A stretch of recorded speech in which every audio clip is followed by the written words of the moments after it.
तलफ़ुज़ सीखें। पहले हम इसी से स्टार्ट करते हैं। क्या लिखा हुआ है देखें। हमने बच्चे को बताना है बेटे ये जो है इतना ये है त। एक तो इसको त बोलना है, तो नहीं बोलना, क्योंकि वो तो जो होता है वो क्या होता है, वो ये तो होता है और मोटा होता है। बच्चे को बताना है कि बेटे ये ता है, ता बारीक, ठीक है त।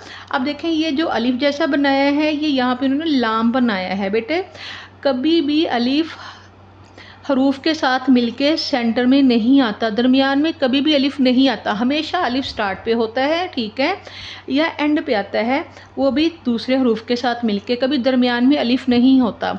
तो सब बच्चे अपने जहन में रख लें, दरमियान में अगर कभी भी आपको ये नज़र आए इस तरह का अलिफ जैसा तो वो लाम होगा, ठीक है। अब देखें त लफ क्या है बेटे, लाम को हमने फे के साथ मिलाना है, ठीक है। अब ये क्या है, फे की आवाज़ क्या है,